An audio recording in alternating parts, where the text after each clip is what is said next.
আসন্ন ত্রয়োদশ জাতীয় সংসদ নির্বাচনে রাঙামাটি ২৯৯ নম্বর আসনে ৬ জন পুরুষ প্রার্থীর সাথে বিপ্লবী ওয়ার্কার্স পার্টির নারী নেত্রী জুই চাকমা প্রতিদ্বন্দ্বিতা করছেন।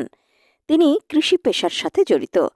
তার নামে ২০১৭ সালে সাইবার ট্রাইব্যুনালে মামলা হয়েছিল।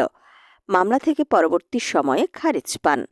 তার ৩০ শতকের একটি অকৃষি জমি রয়েছে, যার অর্জনকালীন সময়ে আর্থিক মূল্য ছিল ২০ লাখ টাকা। ২০২৫ সালের ২১শে ডিসেম্বর রাঙামাটি জেলা প্রশাসক ও জেলা রিটার্নিং অফিসারের কার্যালয়ে জমা দেওয়া হলফনামা থেকে এসব তথ্য জানা যায়। ৩৫ বছর বয়সী এই নারী বিপ্লবী ওয়ার্কার্স পার্টি জেলা কমিটির সাধারণ সম্পাদকের দায়িত্ব পালন করছেন।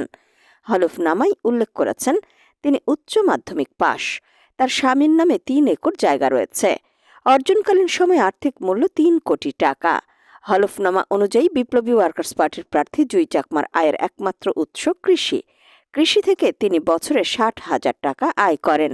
কৃষির পাশাপাশি ব্যবসা থেকে ৩০,০০০ টাকা, ফসলাদি বিক্রি করে ৩০,০০০ টাকা আয় করেন।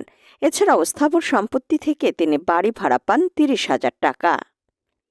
সব মিলিয়ে তার বাৎসরিক আয় ১,৫০,০০০ টাকা। অস্থাবর সম্পদের মধ্যে জুই চাকমার নামে নগদ ৭০,০০০ টাকা রয়েছে। ব্যাংকে জমা আছে ১০,০০০ টাকা। তার নামে ৫ ভরি স্বর্ণ রয়েছে। পৈতৃক সূত্রে প্রাপ্ত সোনার মূল্য দেখানো হয়েছে ১,৭৫,০০০ টাকা। তার নামে ১,৩৩,৮০০ টাকার ইলেকট্রিক সামগ্রী, ১ লাখ মূল্যের আসবাবপত্র রয়েছে বলে হলফনামায় উল্লেখ করেন। সব মিলিয়ে তার অস্থাবর সম্পদের অর্জনকারী মোট মূল্য ৪,৮৮,৮০০ টাকা। অস্থাবর সম্পদের মধ্যে তার স্বামীর নামে নগদ ২,৪০,০০০, আর্থিক প্রতিষ্ঠানে ৪,১০,০০০, ১ লাখ টাকা দামের একটি মোটরসাইকেল, ১,২৬,০০০ ইলেকট্রিক সামগ্রী রয়েছে।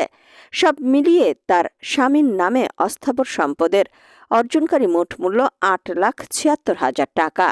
জুই চাকমার নামে স্থাবর সম্পদের মধ্যে রয়েছে ৩০ শতক অকৃষি জমি, অর্জনকারী মূল্য ২০ লাখ টাকা। তার স্বামীর নামে ৩ একর জায়গা, অর্জনকারী মূল্য ৩ কোটি টাকা। নিজ জমিতে নির্মিত আধা পাকা ৩টি ঘর, মূল্য ৬০ লাখ টাকা। তার নামে ২০১৭ সালে সাইবার ট্রাইব্যুনালে মামলা হয়েছিল। মামলা থেকে পরবর্তী সময়ে খারিজ পেয়েছেন।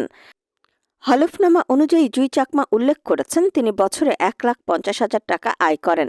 দাখিল করা আয়কর রিটার্ন অনুযায়ী তিনি ৩৪,৯৮,৮০০ টাকার সম্পদের হিসাব দিয়েছেন।